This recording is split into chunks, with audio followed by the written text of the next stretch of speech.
9, versículo 30. Atos 9, versículo 30. Quem já achou, diga amém. Diz assim: sabendo disso, os irmãos o levaram para Cesareia e o enviaram para Tarso. Sabendo disso, os irmãos o levaram para Cesareia e o enviaram para Tarso. Bem, hoje pela manhã eu estava ministrando, a palavra de Deus diz que Saulo, ele pede cartas às autoridades religiosas para ir até Damasco, e a ideia de Saulo era prender os cristãos, era impedir o crescimento da igreja primitiva, da igreja de Jesus Cristo. Eu preciso que você entenda que Saulo era religioso. Saulo, ele era um cumpridor da lei do Antigo Testamento. E os religiosos da época, a religião judaica, o judaísmo, não conseguia enxergar Jesus como o Messias prometido. Para eles, Jesus era um enganador. Para eles, Jesus, ele não era o Filho de Deus. Então, eles começam a perseguir, no primeiro momento, a Jesus, levando Jesus à morte, mas Jesus ressuscita ao terceiro dia. Mas depois da ressurreição e assunção de Cristo, eles continuam perseguindo a igreja primitiva. Eles continuam pregando aqueles que falavam do amor de Jesus Cristo. E Saulo era talvez um dos cabeças dessa perseguição. A palavra de Deus nos mostra que um diácono dessa igreja primitiva, da igreja cristã, chamado Estevão, é apedrejado. E Saulo, ele é praticamente o líder desse martírio. É ele que tem as vestes de Estevão depositadas em seus pés. Então, nós estamos falando de um levante contra a igreja do Senhor por ignorância. Ignorância é essa que gerou uma agressividade, ignorância é essa que gerou uma animosidade terrível. Então, é só para os irmãos entenderem um contexto. Mas diz a palavra do Senhor que no caminho para Damasco, Saulo, ele é surpreendido pela presença de Jesus Cristo. Jesus Cristo ressurreto aparece diante de Saulo. A Bíblia diz que uma luz enorme, uma luz celestial envolve a Saulo. Ele cai por terra cego. Ele é levado para Damasco pelos homens que caminhavam com ele. Ele fica ali 3 dias. E a palavra do Senhor diz que o Senhor fala com um homem chamado Ananias, que era servo de Deus, um cristão. E a ordem de Deus para Ananias é que Ananias entrasse na cidade e então procurasse por um homem chamado Saulo, orasse por Saulo para que as escamas caíssem de seus olhos, para que ele fosse batizado, para que ele fosse inserido na igreja cristã. E é claro que Ananias questiona Deus e diz: Senhor, mas esse Saulo persegue os cristãos. Eu tenho ouvido lá de Jerusalém relatos terríveis acerca desse homem. Mas Deus entra na frente de Saulo, o protegendo, e diz para Ananias: eu já o escolhi. Vai lá, ora por ele. E Ananias, claro, obedece ao Senhor, ora por Saulo, as escamas caem de seus olhos, ele volta a ver. Ananias o batiza, o organiza, para que ele pudesse ser inserido naquele movimento maravilhoso, que era o movimento da igreja primitiva, o movimento da pregação da palavra de Deus. A palavra de Deus nos mostra que Saulo fica em Damasco mesmo, e em Damasco mesmo ele começa a pregar a palavra de Deus.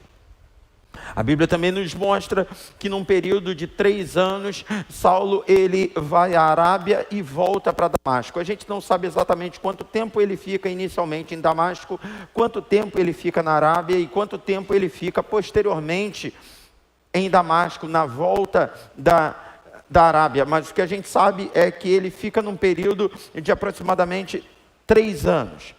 Até que a pregação e a demonstração do poder de Deus ali em Damasco, através da vida de Saulo, começa a mexer com religiosos, judeus, que não aceitavam que Jesus Cristo era o Messias. Esses homens então se levantam contra Saulo, E eles ameaçam a vida de Saulo, e Saulo tem que fugir de Damasco. Eu falava hoje pela manhã que ele tem que sair dos muros da cidade escondido dentro de um cesto. E dali ele corre e vai para Jerusalém.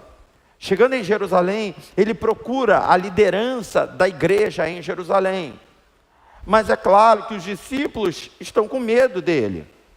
Porque a referência que os discípulos têm de Saulo é que Saulo era um perseguidor dos cristãos, era um assassino daqueles que professavam a fé em Cristo Jesus.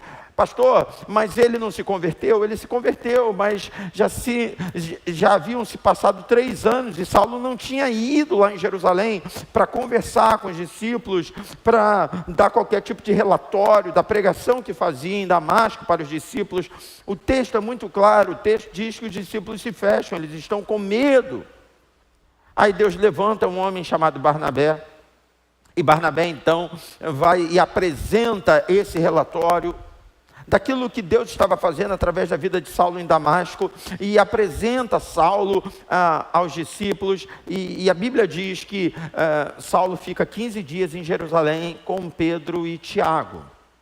E aí ele começa a pregar em Jerusalém também, e ele começa a pregar para judeus de fala grega, muito fazendo uso também da sua cultura. Saulo era judeu, ele era circuncidado, ele era da tribo de Benjamim, mas paralelo a isso, ele tinha cidadania romana. Ele nasceu em Tarso, na Cilícia, e a cidade em que ele nasceu era um centro cultural grego, tinha uma faculdade grega muito importante.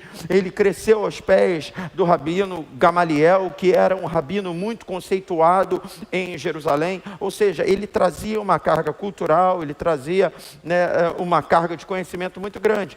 E aí ele começa a pregar em Jerusalém, e eu falava hoje pela manhã que eu tenho para mim que na mente dele ele seria muito bem sucedido, porque em Jerusalém existia um preconceito terrível para quem vinha da Galileia.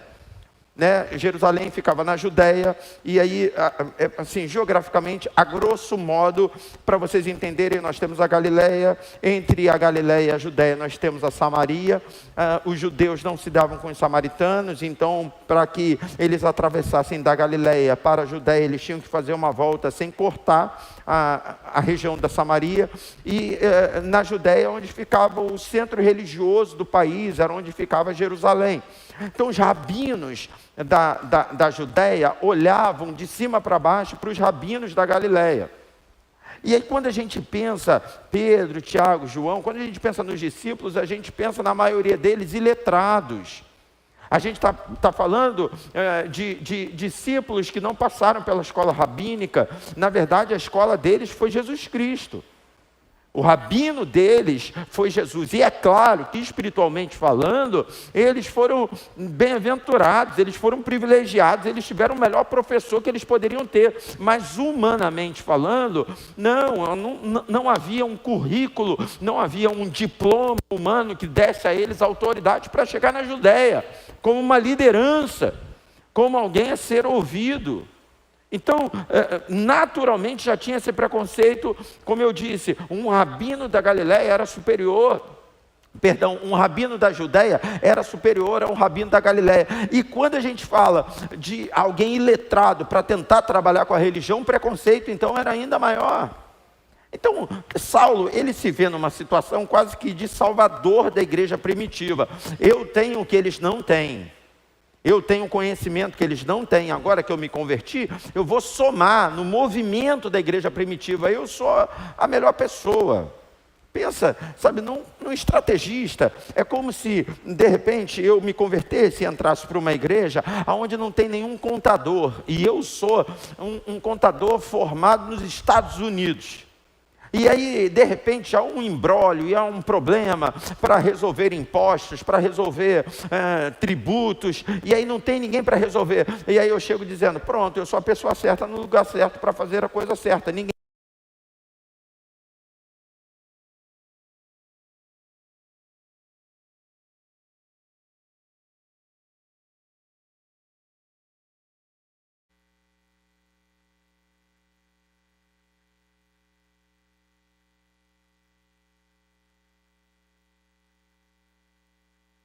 para a gente fazer e acontecer, quando na verdade, não. Nenhuma capacidade humana vai nos dar credencial para fazermos a obra de Deus. O que nos dá credencial para fazermos a obra de Deus é a manifestação do poder do Espírito Santo. Quantos aqui concordam e acreditam nisso? Digam amém. A única capacidade que Deus espera ver em nós, nada tem a ver com qualificação, mas tem a ver com poder de armazenamento. Quando Deus diz que procura e libera talentos sobre cada um de nós, segundo a nossa capacidade, Ele não está falando de qualificação. Ele não está dizendo assim, eu vou liberar sobre fulano, porque fulano fala inglês. Eu vou liberar sobre Beltrano, porque Beltrano entende muito de informática. Não. A capacidade ali não é qualificação. A capacidade é poder de armazenamento. É disponibilidade. Eu vou eu vou liberar sobre fulano, porque fulano tem capacidade para receber, ele tem disponibilidade, ele tem entrega. O que eu falo, ele absorve. Você consegue entender essa diferença? Só que Saulo não entendia muito bem isso. E o fato é que Deus permite que em Jerusalém Saulo seja perseguido também. E aí os discípulos se levantam para preservar Saulo e enviam Saulo para Cesareia. E como a gente leu, sabendo disso, os irmãos o levaram para Cesareia e o enviaram para Tarso. Tarso, cidade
até que um avivamento, um rebuliço acontece na Antioquia.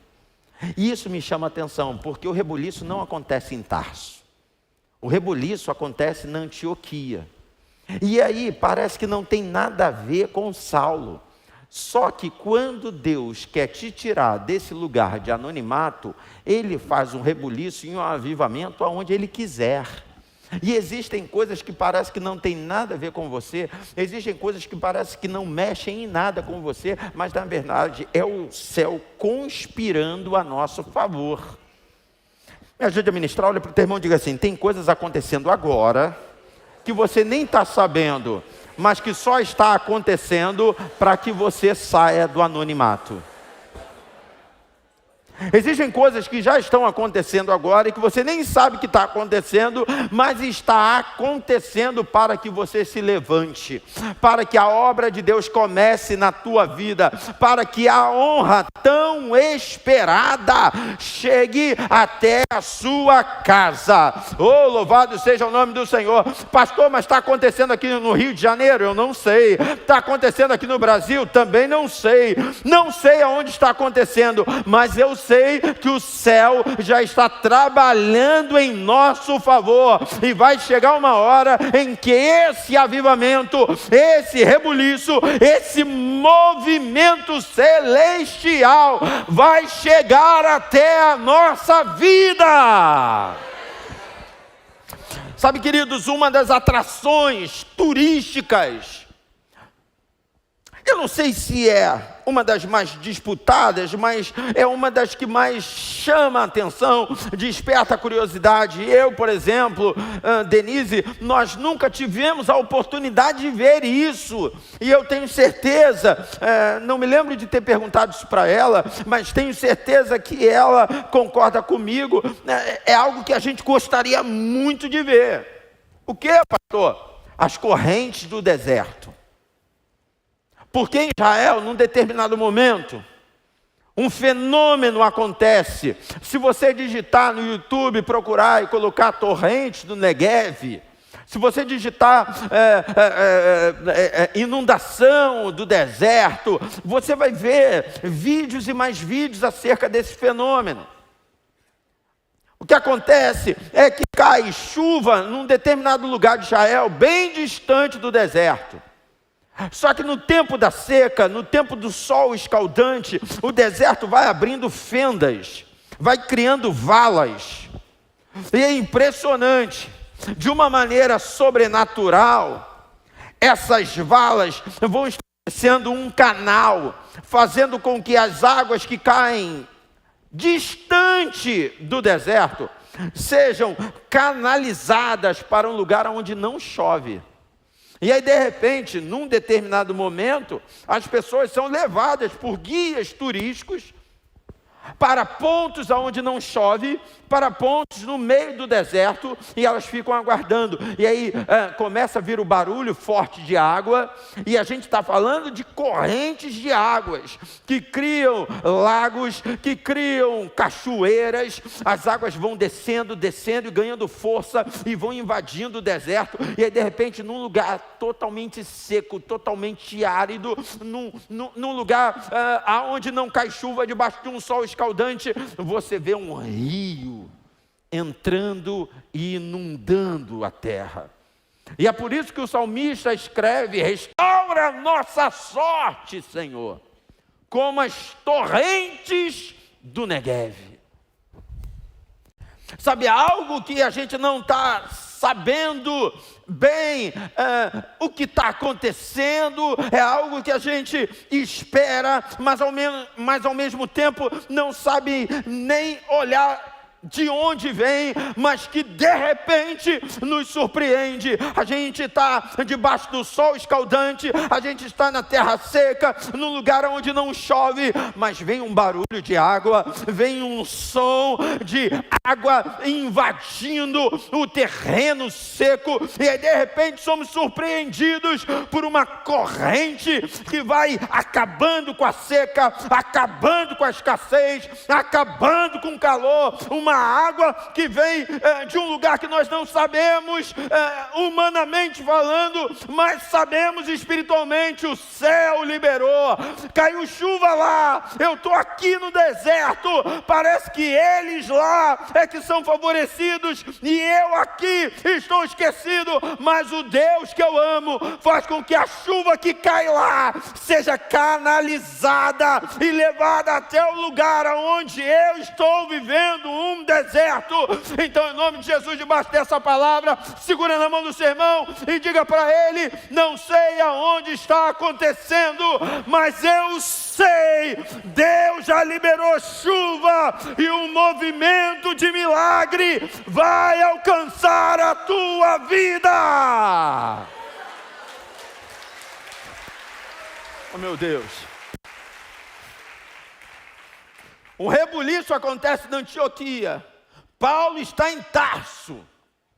Vamos ao texto. Atos capítulo 11, verso 22 diz: notícias desse fato chegaram aos ouvidos da igreja em Jerusalém. E eles enviaram Barnabé a Antioquia. Enviaram quem, irmãos? Repita comigo, de novo Barnabé. Eita. Enviaram Barnabé a Antioquia.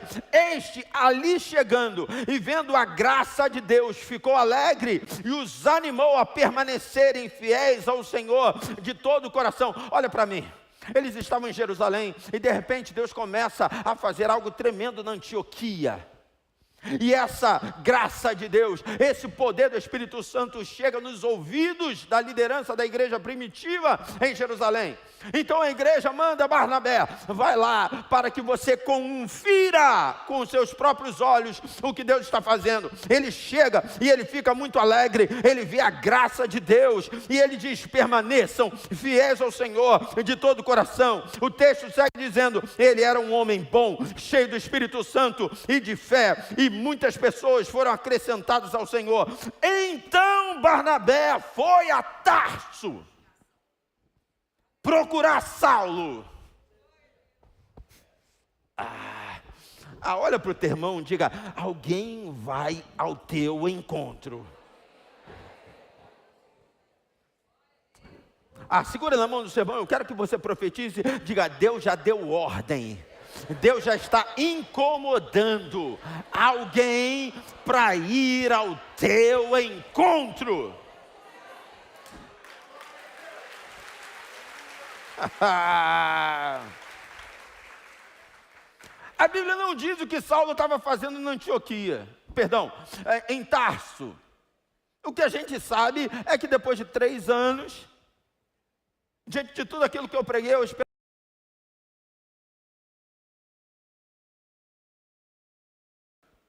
O que a gente é o encontro dele. E o texto diz: e quando o encontrou, levou-o para Antioquia. Fico imaginando, sabe, Barnabé chegando. Bora, Saulo. Barnabé, que bom te ver. Você está fazendo aqui? Vim aqui para te dizer que acabou o descanso. Vim aqui para te dizer que chegou a hora. Vim aqui para te comunicar que Jesus, que te encontrou no caminho indo para Damasco, que apareceu para você, que mudou a tua história, agora vê você maduro. Vamos embora, porque tem muita coisa para acontecer.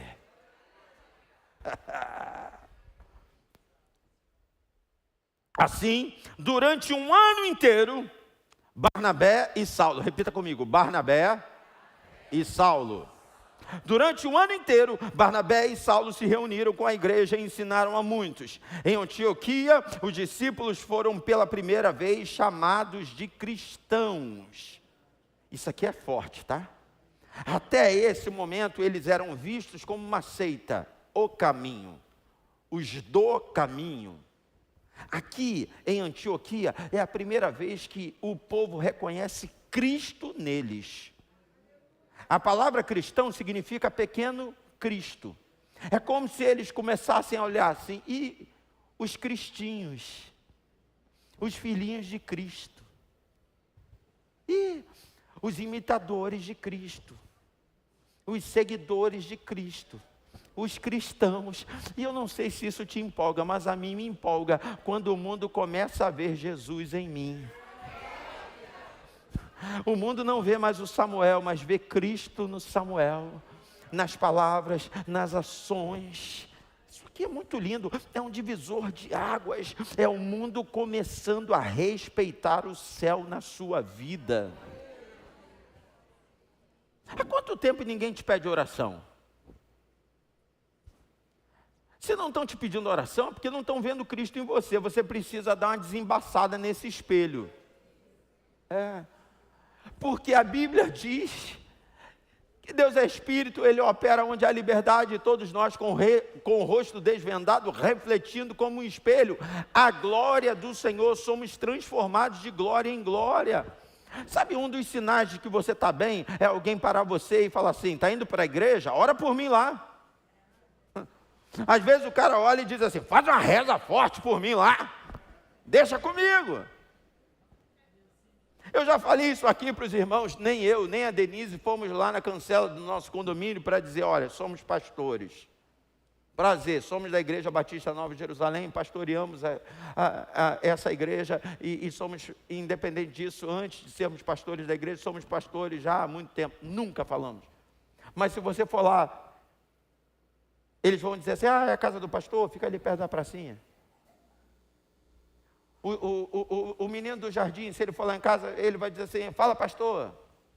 Lá tem já falei sobre isso, né? Tem um camarada, né? Bob Esponja. O Bob Esponja, ele tem uma bicicleta, e na bicicleta dele tem lá o aspirador de pó, e tem um sabão, e tem um pano, e tem tudo direitinho. Ele para na porta das casas, toca a campainha e pergunta: posso lavar seu carro?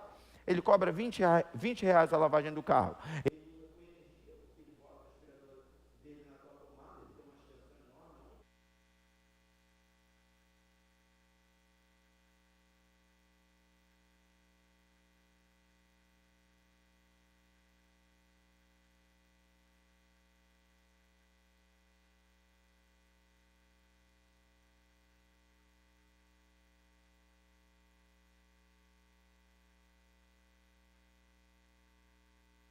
Legal, né? Esponja de lavar. É o Bob que tem uma esponja. O fato é, quando ele toca lá em casa e eu atendo, ele diz: pastor, quer lavar o carro? Cara, como é que tu sabe que eu sou pastor, cara? Quem te falou que eu sou pastor? E não é porque o senhor está no debate. Não, ele não ouve rádio, ele não sabe nada do debate. Provavelmente alguém falou para alguém, que falou para alguém, que falou para alguém, que falou para alguém. E isso só vai passando de um para o outro porque há credibilidade. Porque se não tem credibilidade, no meio evangélico eu conheço pastor que não é chamado de pastor. Que as pessoas chamam pelo nome, porque a postura não é de pastor, porque a fala não é de pastor, porque não está com um espelho limpo. Então, vamos limpar esse espelho, vamos desembaçar esse espelho, porque todo mundo tem que te ver como cristão. Olho para você e vejo Cristo em você. Dá uma reparada aí à sua volta e vê se tu acha Jesus. Está achando aí no seu irmão? Está achando aí na sua irmã?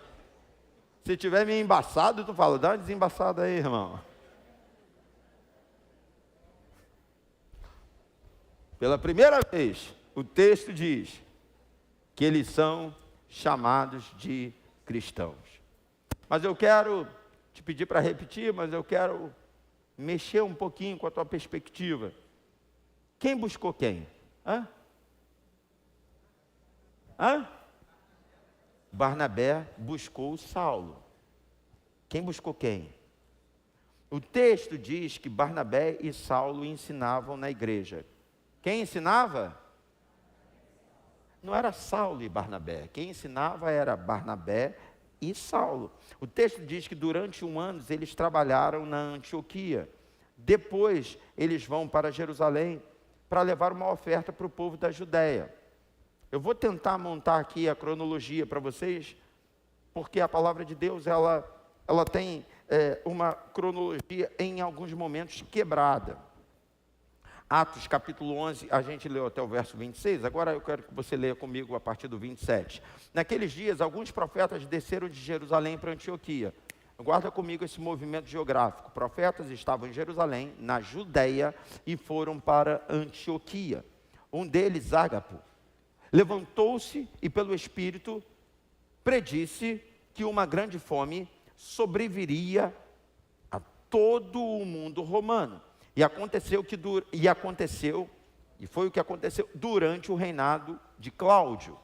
Os discípulos, cada um segundo as suas possibilidades, decidiram providenciar ajuda aos irmãos que viviam na Judéia. Então o movimento é esse: um profeta sai da Judéia, vai para Antioquia, fala que uma fome vai assolar todo o mundo romano. Os irmãos que estão na Antioquia e que recebem essa palavra profética, cada um de acordo com as suas possibilidades, separa uma oferta para enviar para a Judéia, de onde vieram aqueles profetas. Aí a gente segue no texto. E o fizeram enviando as suas ofertas pelas mãos de Barnabé e de Saulo. Pelas mãos de quem? O texto não diz Saulo e Barnabé. O texto diz Barnabé e Saulo. Então a gente faz uma matemática aqui e a gente chega aos 14 anos que são descritos pelo próprio Paulo em Gálatas capítulo 2, versículo 1. São 3 anos, sua conversão, Damasco e Arábia. Depois você tem aproximadamente 10 anos ele em Tarso, no anonimato. E 1 ano, como a gente acabou de ler, ele junto com Barnabé pregando a palavra na Antioquia. O texto que eu citei, de Gálatas 2:1, é o seguinte: depois, passados 14 anos, subi outra vez a Jerusalém com Barnabé, levando também comigo Tito. Então, a gente tem a segunda ida de Saulo a Jerusalém. Aí, depois do verso 30, que a gente leu lá no capítulo 11, né, a cronologia, como eu disse, ela dá uma quebrada. A gente, para respeitar a cronologia, tem que pular para o verso 25 do capítulo 12, porque entre o versículo 30 do capítulo 11 e o versículo 25 do capítulo 12, a Bíblia, ela muda o assunto. Se você for ler, a Bíblia vai falar sobre a morte do apóstolo Tiago e sobre a prisão do apóstolo Pedro, que não necessariamente segue essa ordem cronológica. Quando a gente pula para Atos capítulo 25, o texto é: tendo terminado sua missão, Barnabé e Saulo voltaram de Jerusalém, levando consigo João, também chamado Marcos. Então, o pensamento é o seguinte: estavam na Antioquia e a missão era levar recursos para os irmãos da Judéia, porque Ágapo tinha profetizado uma fome sobre o mundo romano. Até aqui, todo mundo comigo? O texto diz que então, terminada essa missão, eles retornam para Antioquia e agora eles levam com eles para Antioquia o primo de Barnabé, que era João Marcos. E é só para a gente entender, esse vai ser o escritor do Evangelho de Marcos, ok? Então eles retornam para Antioquia, o lugar do avivamento. E aí a gente chega no capítulo 13. Capítulo 13 nos mostra Barnabé e Saulo de volta a Antioquia. O texto diz, versículo 1 do capítulo 13: na igreja de Antioquia havia profetas e mestres: Barnabé, Simeão, chamado Níger, e aí em algumas versões coloca ele como negro, provavelmente ele era um africano. Lúcio de Cirene, também provavelmente africano. Manaém, que fora criado com Herodes, o tetrarca, e Saulo. É engraçado que você vê na igreja na Antioquia, no meio do avivamento, uma mistura boa, né? Ok? Você tem Barnabé, que era de Jerusalém, que andava com os discípulos. Você tem Saulo, que era um antigo fariseu, perseguidor dos cristãos. Você tem 2 africanos no meio. E você ainda tem Manaém, que era amigo de infância de Herodes. Todo mundo se converteu e estava todo mundo na igreja da Antioquia. E aí o verso 2 diz: enquanto adoravam ao Senhor e jejuavam, disse o Espírito Santo: separem-me Barnabé e Saulo para a obra que os tenho chamado. Aí eu te pergunto: separem-me quem? Barnabé e Saulo. De novo, o nome Barnabé vem na frente. Aí eu preciso te perguntar algo que para mim a resposta é dedução lógica. Quem era o líder? De novo, quem era o líder? Mas quando você olha para a história do apóstolo Paulo, você vê um líder nato. O apóstolo Paulo foi o maior implementador de igrejas em toda a Bíblia. Ele foi o maior evangelista e pregador da palavra do Senhor em toda a Bíblia. O apóstolo Paulo é o maior escritor do Novo Testamento. Quando você olha para o apóstolo Paulo, tirando Jesus, é claro, talvez ele seja a figura principal do Novo Testamento. Segura na mão do seu irmão e diga assim: mas para ele ser líder, ele precisou aprender a ser liderado.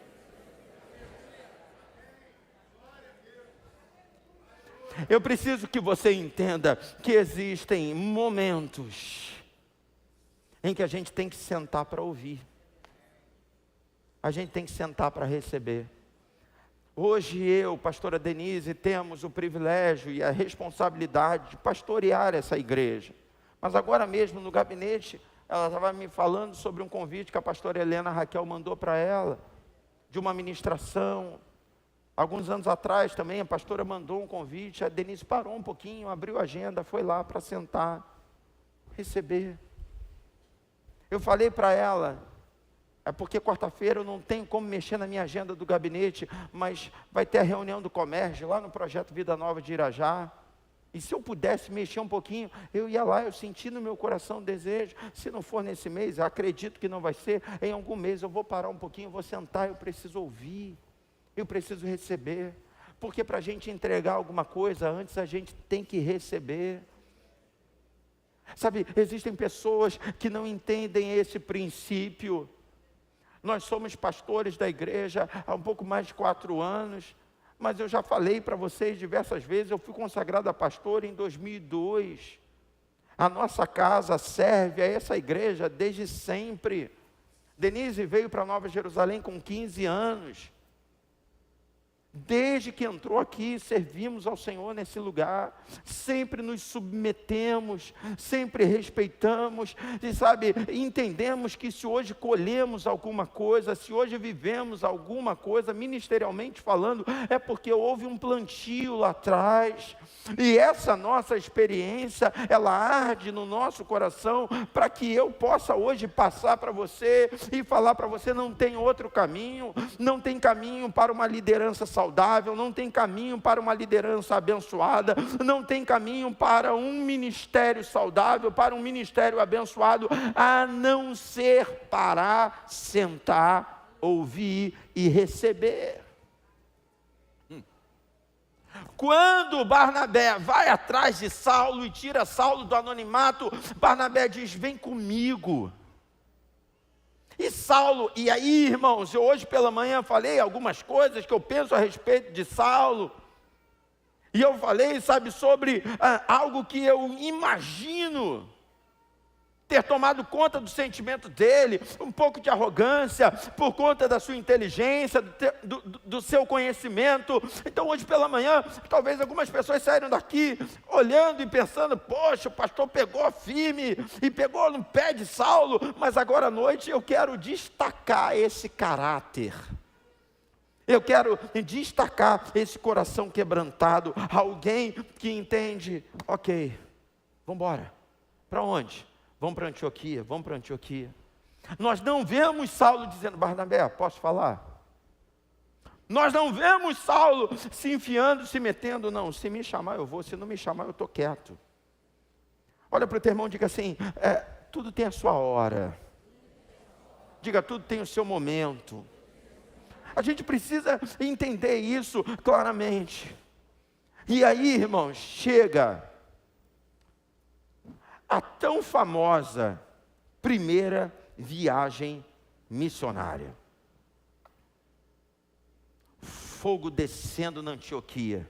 O Espírito Santo diz, separem-me, Barnabé e Saulo, para a obra que eu os tenho chamado. E aí, Barnabé se levanta com Saulo, mas monta sua equipe e traz também João Marcos, seu primo. Fico imaginando Barnabé dizendo, vamos embora Saulo, Deus nos chamou para essa obra, vamos colocar também João Marcos, vai ser o nosso assistente, vai ser o nosso auxiliar, ele vai caminhar com a gente também. E aí a gente não vê resistência nenhuma de Saulo. Saulo está dizendo, ok, é isso? Vamos embora. Aí eu quero ler com você, de novo, os primeiros versos do capítulo 13, mas eu quero seguir um pouquinho à frente, vamos até o 13. Na igreja de Antioquia haviam profetas e mestres, Barnabé, Simeão, chamado Níger, Lúcio de Cirene, Manaém, que fora criado com Herodes, o tetrarca, e Saulo. Enquanto adoravam ao Senhor e jejuavam, disse o Espírito Santo, separem-me Barnabé e Saulo para a obra que os tenho chamado. Assim, depois de jejuar e orar, impuseram-lhe as mãos e os enviaram. Enviados pelo Espírito Santo, desceram a Seleucia e dali navegaram para Chipre. Chegando em Salamina, proclamaram a palavra de Deus das sinagogas judaicas. João estava com eles como auxiliar. João é João Marcos, ok? Era o primo de Barnabé. Viajaram por toda a ilha até que chegaram a Pafos. Ali encontraram um judeu chamado Bar-Jesus. A grafia está errada aqui, Bar-Jesus. Na sua versão tem um outro nome? Aqui também está Bar-Jesus, ok. Porque há uma outra versão. Que praticava magia e era falso profeta. Ele era assessor do procônsul Sérgio Paulo. O procônsul, sendo homem culto, mandou chamar Barnabé e Saulo. Mandou chamar quem? De novo, seguimos na ordem. Porque queria ouvir a palavra de Deus. Mas Elimas, o mágico, esse é o significado do seu nome, é o mesmo Bar-Jesus, opôs-se a eles e tentava desviar da fé o procônsul. Então Saulo, também chamado Paulo, cheio do Espírito Santo, olhou firmemente para Elimas e disse: filho do diabo, e inimigo de tudo o que é justo, você está cheio de toda espécie de engano e maldade. Quando é que vai parar de perverter os retos caminhos do Senhor? Saiba agora que a mão do Senhor está contra você, e você ficará cego e incapaz de ver a luz do sol durante algum tempo.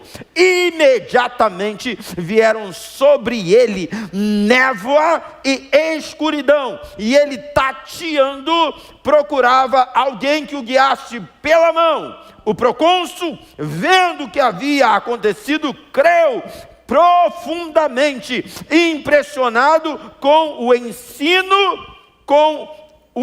do Senhor. De Pafos, Paulo e seus companheiros navegaram para Perge, para a Panfilha. João os deixou e voltou para Jerusalém. Bem, eu li o texto e eu dei uma certa ênfase em algumas partes, na esperança que você já tenha pego a revelação.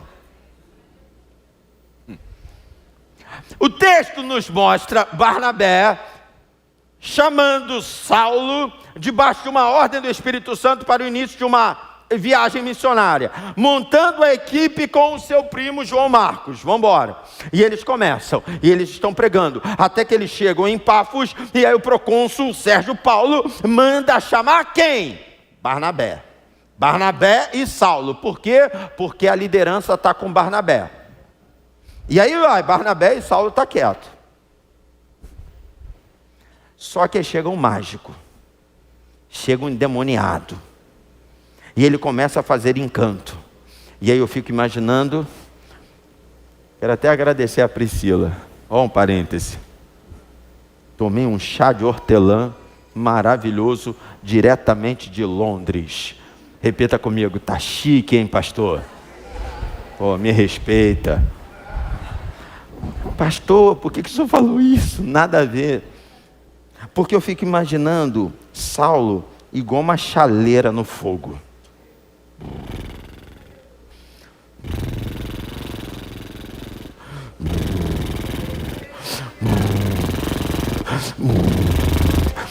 E sabe, queridos, me perdoe, de repente alguém está dizendo: pastor, o senhor está inventando, esse negócio de conjecturar é um perigo. Eu sei, irmão, mas eu não consigo ler a Bíblia igual a história da Cinderela. Eu mergulho nos fatos. Eu fico imaginando Barnabé aqui, Saulo aqui e a chaleira.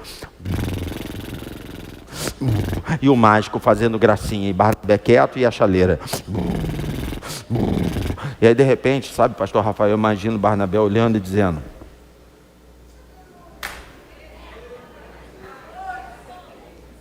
e aí, irmãos, pela primeira vez na Bíblia aparece o nome Paulo.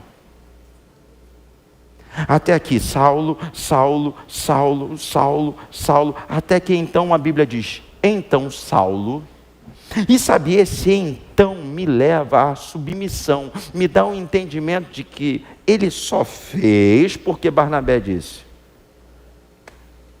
Então Saulo, também chamado de Paulo, cheio do Espírito Santo. Irmão, a chaleira já está... Sabe aquela hora que o vulcão entra em erupção? Sabe aquela hora que o protocolo fica de lado? Sabe, porque, irmãos, a gente tenta ser chique, a gente tenta, sabe, se guardar. Afinal de contas, tem muita gente nos olhando, já acham que esse negócio de ser crente é meio maluquice, né? Então a gente tenta, sabe, ser fino, a gente tenta segurar um pouquinho o tom de voz. Já teve gente que disse para mim: pastor, eu prefiro vir no culto da manhã, porque o culto da manhã é um pouquinho mais tranquilo, de noite é muito barulho. Aí às vezes eu venho para o culto da noite e eu fico pensando: me segura, Senhor, eu quero falar um pouquinho mais tranquilo, apesar de eu achar que de manhã eu também grito, mas alguém acha que eu grito mais à noite, então me ajuda, Senhor. Eu não quero gritar muito à noite, se eu estou gritando já de manhã, Senhor, como é que eu vou gritar mais ainda à noite? Mas tem uma hora que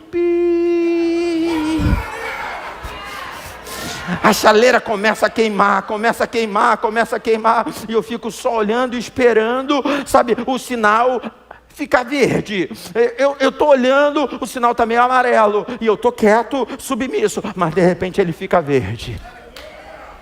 E aí é nessa hora que Saulo, também chamado de Paulo, cheio do Espírito Santo, olha firmemente para Elimas e diz: filho do capeta.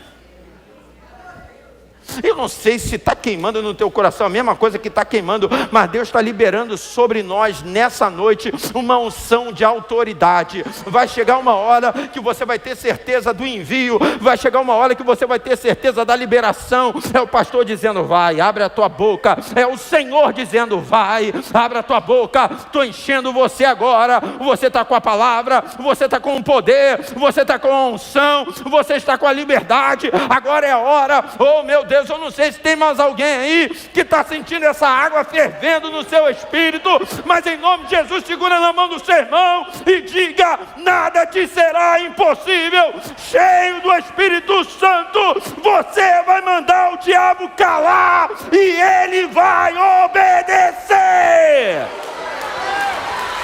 Oh meu Deus, eu declaro vitória, semana de vitória, eu declaro autoridade. Sabe, o que eu percebo é que há uma mudança na caminhada. O que eu percebo é que a mudança não vem para potencializar a caminhada, mas a caminhada acontece para estabelecer a mudança. Mais uma, segura na mão do seu irmão e diga para ele: não espere a mudança para caminhar, mas caminhe para mudar.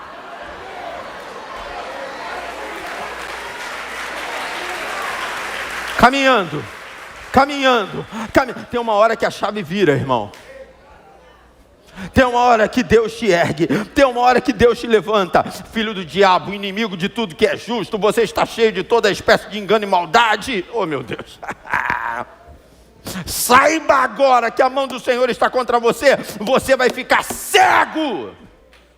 Eu não sei se tem alguém recebendo essa palavra, mas esse demônio que está se levantando contra você, tentando impedir o agir de Deus na tua vida, vai ficar cego. Cego. A Bíblia diz: imediatamente uma névoa e escuridão caiu sobre ele, e ele saiu tateando, procurando quem o pudesse guiar pela mão. O procônsul, aquele que tinha chamado Barnabé: vem Barnabé, ele agora está profundamente impressionado, quebrantado, convertido. E eu amo o verso 13, porque o verso 13 diz assim: e de Pafos, que era a cidade, Paulo, não mais Saulo, e seus companheiros, nem o nome de Barnabé cita. Paulo e seus companheiros navegaram. E aí, a cereja do bolo é que o verso diz: e João os deixou e voltou para Jerusalém. É como se Paulo assumisse e entendesse: inclusive, quem está aqui e não era para estar, mete o pé. Eu estou sentindo um agir profético aqui nesse lugar. Pede desculpa para o seu irmão, comece dizendo assim, me desculpa. Mas vai ter gente saindo. Sabe por quê? Para você se levantar, alguém tem que sair. Existem bênçãos que não suportam o traidor. Existem vitórias que não suportam o frouxo. Existem conquistas que não podem ser compartilhadas com o incrédulo. Simples assim. E não é você que vai mandar embora não, ele mesmo vai pedir. Ele mesmo vai, vai na paz.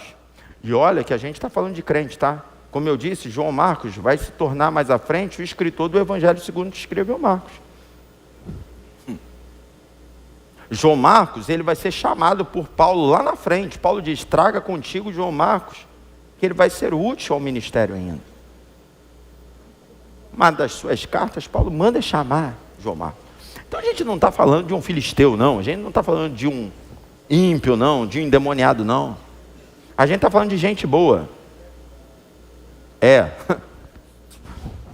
De novo, pede desculpa, seu irmão. Diga para ele, desculpa. Agora complemente, diga assim, tem gente boa que vai sair.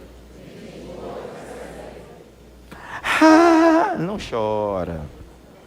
Não, chora não. Não se espanta não. Livramento. Irmão, Jesus está sentado à mesa. Santa Ceia, De repente, ele olha para Judas e ele diz, o que você tem a fazer, mete o pé, faz agora. Teu tempo comigo acabou. Até aqui, ok. Fui suportando. Mas agora, pode ir. O grande problema é que a gente se apega, sabe? A gente se apega ao incrédulo. A gente fica torcendo para o incrédulo se tornar crente. A gente se apega com o frouxo e a gente fica orando para o frouxo ser corajoso. A gente se apega com traíra, pedindo traíra para se tornar verdadeiro. Pastor, está errado? Não, você pode pedir o que for, mas se ele não faz parte da obra de Deus na tua vida, tu está orando errado. A oração não é para ele se tornar crente, a oração não é para ele ficar corajoso, a oração não é para que ele se torne verdadeiro, a oração é para que ele, Que isso, pastor? Pode me julgar, irmão. Pode me julgar. Mas e aí que ele é a pessoa errada no lugar errado, fazendo a coisa errada. De repente ele vai se encontrar lá, em outro lugar, igual João Marcos. Ali ele atrapalhava. Ali ele atrapalhava. Eu preciso que você entenda. Saulo, ele era judeu, circuncidado, e o nome Saulo, na verdade, é o mesmo nome de Saul, ok? O mesmo nome hebraico para Saul é o nome hebraico para Saulo. Ele era benjamita, provavelmente ele recebeu esse nome de Saulo em homenagem a Saul, o primeiro rei de Israel, que também era da tribo de Benjamim. Saulo era o seu nome hebraico. Agora, o seu nome romano, de origem latina, era Paulo. E eu entendo que a missão de Deus para ele sempre foi a pregação de dentro para fora. E enquanto ele não entendeu, tentando pregar em Jerusalém, ele estava dando murro em ponta de faca. Quando ele foi para a primeira viagem missionária, sem forçar nada, Deus, o céu, pegou e inverteu. Colocou aquele que era chamado de Saulo no seu nome hebraico, no lugar de Barnabé, e agora sendo conhecido como Paulo, seu nome romano. Exatamente para dar abertura. Sabe, queridos, eu não sei com quem eu estava conversando com alguém esses dias. A minha memória não está das melhores, mas eu estava falando sobre a experiência de Atos 2. Atos 2, a manifestação do Espírito Santo, do derramado do Espírito Santo, acontece com a manifestação das línguas. Mas não são os dons de línguas que são liberados ali sobre os discípulos, mas sim a fluidez em línguas. Estamos falando de homens iletrados da Galileia recebendo graça para falar em outras línguas de outros povos. Isso faz com que muros e barreiras da igreja caiam por terra.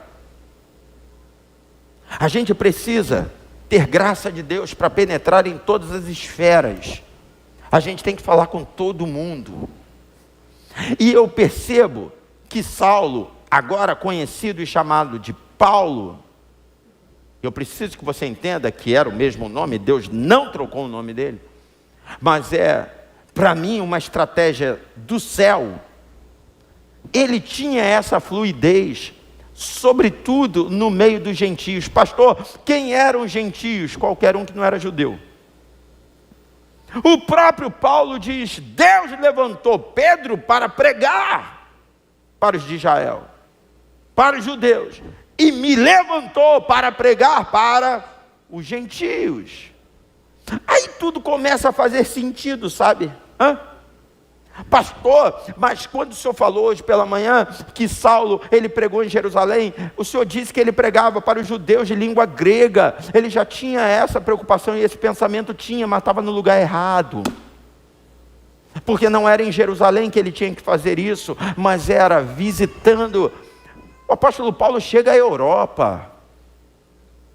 A gente não tem na Bíblia um relato sobre isso, mas a história nos mostra que ele chega à Espanha, pregando a palavra do Senhor. Ele quebra as barreiras das fronteiras, porque ele entende o chamado que Deus tinha para a sua vida. Eu acredito que ele se converteu pensando que ele pregaria para os judeus religiosos. Ele saiu do meio dos judeus religiosos e agora ele voltaria para pregar para os judeus religiosos. Mas Deus tinha uma obra para ele fora do judaísmo. Deus tinha uma obra para ele além dessas fronteiras. E eu preciso terminar te fazendo lembrar o que está escrito na primeira carta do apóstolo Paulo aos Coríntios, no capítulo 9. Ele vai rasgando o seu coração e ele diz assim: eu me fiz de sem lei para ganhar os que não têm lei. Eu me fiz de fraco para ganhar os fracos. Eu entendi a linguagem deles. Sabe, não existe nada melhor do que você ser a resposta da expectativa das pessoas. Quem aqui trabalha com comércio aí? Levanta a mão. Imagine se Deus te der uma ideia que vai corresponder exatamente à expectativa do seu bairro. Explodiu. Na hora. Na hora. É a Coca-Cola no meio do deserto. Explodiu. Uma ideia. Juntar fome com a vontade de comer. Você oferece aquilo que as pessoas estão procurando sem nem saber direito. Você apresenta aquilo que supera as expectativas, aquilo que preenche os anseios. Foi isso que Deus fez com Saulo. Simplesmente caminhando, em movimento, sem parar. Repita comigo: sem parar. Mais uma vez, sem parar. Você não precisa de um evento para caminhar, você precisa caminhar para os eventos acontecerem. Você vai andando, e aí de repente, Barnabé diz: vai, filho. E aí ele assume. E aí era Saulo e agora é Paulo.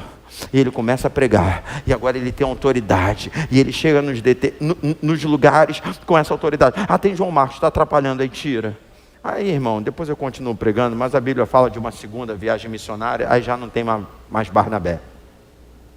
Aí a impressão que me dá é: Barnabé cumpriu a missão, ele inseriu o Saulo, agora Paulo está voando, Barnabé vai para Chipre com o seu primo João Marcos, e aí Paulo inicia uma outra viagem missionária já com Silas.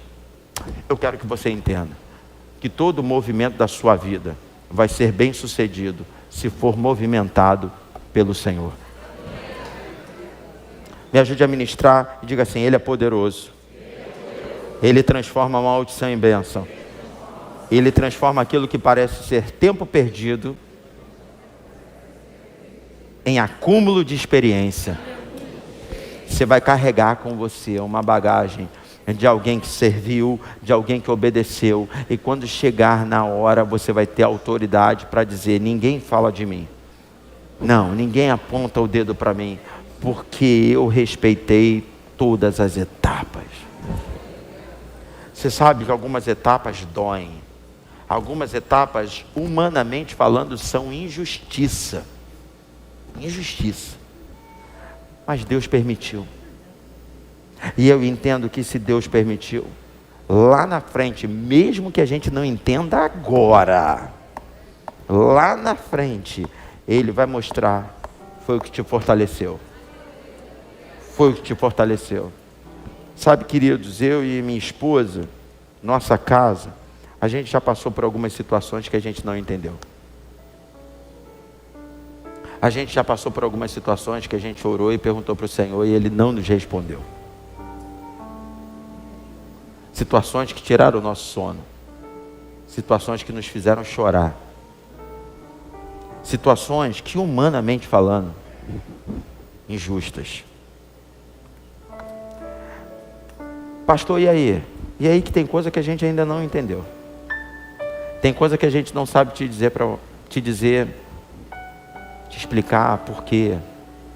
Mas ao mesmo tempo, eu digo a você, eu, ela, nossos filhos, somos menos fracos hoje do que fomos ontem.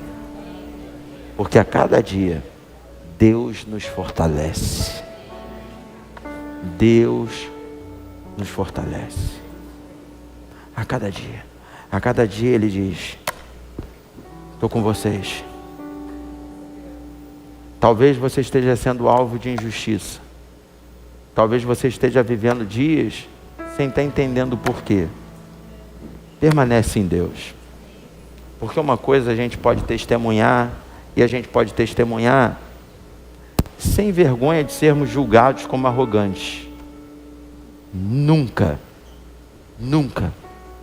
pensamos em negar a fé.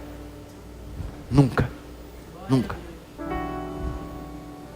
Se algo jamais foi arranhado, foi nosso coração quebrantado e adorador ao nosso Deus.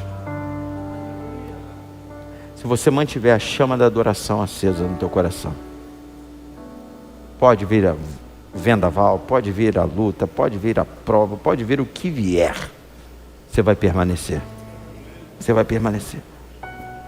Eu acho, sabe, uma irresponsabilidade e uma inconsequência, pastores que só falam de vitória, que só pregam vitória. Está tudo fácil, está tudo tranquilo. Não está fácil, não está tranquilo. A conferência do Adore tem como tema Maranata. Eu preguei 3 dias no retiro falando sobre a Nova Jerusalém. E a Denise esses dias só fala sobre o arrebatamento, sobre a volta de Cristo. A Denise, a playlist da Denise é só sobre o arrebatamento. Só. Como é que é? Resta pouco tempo. Tirei alto, né? Estou no teu tom. Meu Jesus já vem. Vocês não conhecem essa música, não?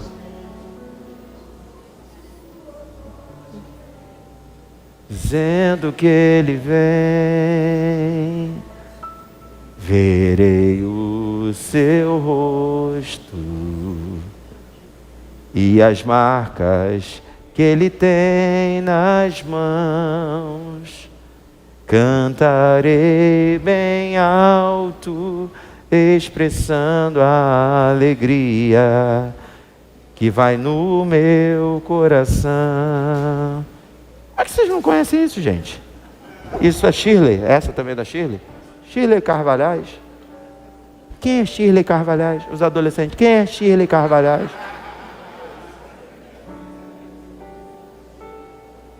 Aí, podia ensaiar essa aí. Hã? Ô, irmão. Mas até que Ele venha. Até porque a gente não sabe a hora. A gente está gritando, Maranata, Maranata, Maranata, mas pode ser que Ele lá do céu esteja dizendo assim, calma, calma. Até que Ele venha, eu quero declarar, permaneceremos. Segura na mão do seu irmão e diga assim, nenhuma tribulação, nenhuma decepção terá o poder de te separar do amor de Cristo. Nada. Vamos ficar de pé. Sinto Deus aqui nesse lugar e eu declaro com autoridade.